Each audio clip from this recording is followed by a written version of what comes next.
itu aja perlu emosi juga dari dalam gitu, dan ternyata memang proses dubbing seperti itu gitu, bener-bener satu tubuh tuh juga harus ikut membantu suaranya gitu istilahnya.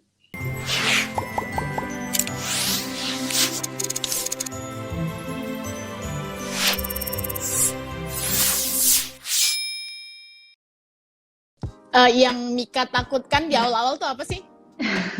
Aku takut apa ya, nggak, karena mungkin ini pengalaman baru ya, jadi aku nggak tahu gitu loh, maksudnya aku nggak tahu what to expect gitu. Sementara aku orang yang cukup, mungkin karena Virgo ya, jadi orangnya cukup perfeksionis gitu, perlu kayak kalau misalkan nyanyi gitu, aku kan udah tahu gitu, oh jangan sampai nyanyi fals, jangan sampai tidak menghibur gitu lah, pokoknya do's and don'ts-nya gitu udah terbiasa lah gitu. Film pun sama gitu, jadi kayak syuting film juga persiapannya harus mateng dari workshop reading dan lain-lain. Tapi kalau dubbing ini sesuatu hal yang baru gitu buat aku, jadi aku bener-bener nggak tahu apa yang akan terjadi on set, atau kayak bisa nggak nih aku kira-kira membuat suara Raya tuh mengeluarkan semua emosinya dia juga gitu, karena kan memang nggak gampang ya, maksudnya untuk keluarin suara doang, tapi orang harus bisa ngerasain Iya apa bener. yang, iya kan, itu kan susah gitu loh, harus ngerasain apa yang kita rasain juga tanpa ada movement atau tanpa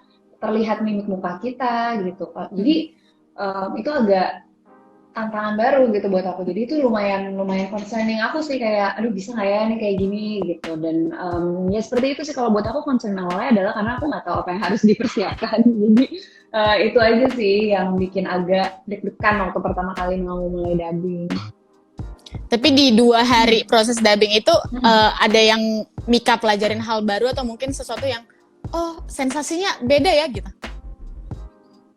Oh banyak banget kayak mengolah vokal ya, maksudnya aku kan juga biasa nyanyi gitu ya, tapi kalau nyanyi kan juga mungkin ada nadanya atau bisa dengan gerakan juga, ditambah improvisasi dan lain-lain gitu, itu bisa menambah emosi di lagu tersebut kan. Tapi kalau ini benar-benar pure your voice gitu loh, yang didengerin orang benar-benar suara kamu, jadi gimana caranya tanpa embel-embel apapun suara itu bisa deliver your emotion gitu, dan itu ilmu baru lagi yang aku dapetin, dan pastinya bisa jadi bekal juga untuk aku di pekerjaan yang lain ya, bukan hanya di nyanyi tapi juga di acting gitu, kayak gimana caranya, mungkin kadang-kadang kita nggak kelihatan tapi suara tetap harus bisa project apa yang kita pengen orang lihat gitu. Jadi itu adalah ilmu baru lagi buat aku.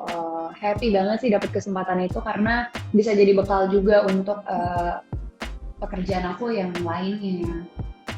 Kebayang waktu proses dubbingnya pasti mimingnya juga tetap kayak greget pengen main juga gitu nggak sih? Iya, jadi ternyata memang seperti itu ya, karena tadinya aku pikir kayak pas nonton behind the scene orang-orang lagi dubbing gitu, aku ngeliat kayak emang sampai segitunya ya, kayak misalkan ada yang adegannya sampai jatuh, dia beneran ikutan jatuh gitu, terus beneran nangis gitu, aku ngeliatnya kayak beneran gak sih ya kayak gitu, maksudnya bukannya cuma suara doang gitu yang kedengeran. Dan ternyata waktu aku beneran melakukan proses dubbing tersebut, ternyata memang begitu gitu, kayak adegan berantem ya aku ikutan gitu, kayak dia pakai sword aku juga jadi automatically keikutan gitu, karena kalau cuma suara doang nggak nyampe gitu maksudnya pesannya gitu. Jadi itu juga yang aku belajarin sih gitu, kayak ternyata tubuh tuh juga harus sinkron satu sama lain gitu. Jadi even kita mau project suara doang, tapi ya semua dari dalam tubuh juga harus ikut membantu gitu. Dan itu ternyata tadi aku pikirin kayak masa sih begitu banget gitu, maksudnya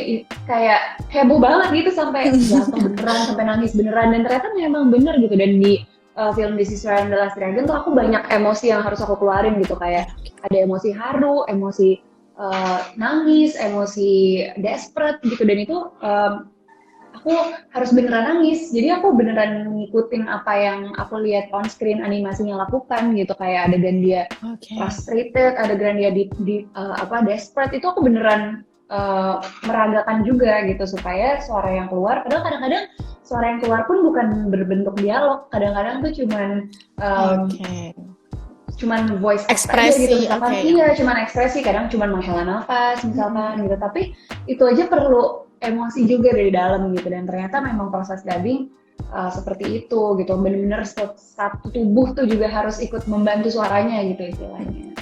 Tapi sempat ngebayangin nggak, maksudnya ngebandingin juga karena kamu udah nonton versi aslinya gitu kan. Terus kamu mendengar suara kamu ada merasa kayak kok gitu atau gimana gitu?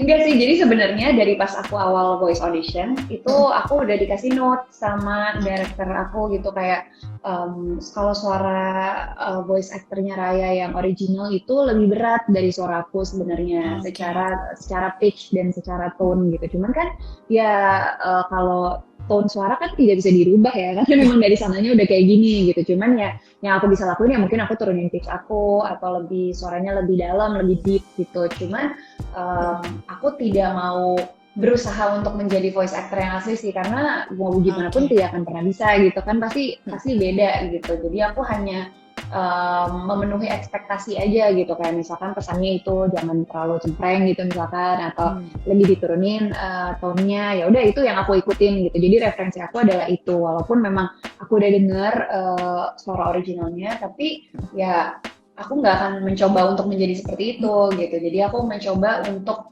di level yang hampir sama aja gitu. Jadi pas aku dengar aslinya juga, pas aku dengar suara aku sendiri, aku juga nggak expect untuk mirip sama Kelly Marie Tran gitu. Jadi aku memang expectnya ya sesuai ekspektasi aja gitu. Dan aku cukup happy sih dengarnya.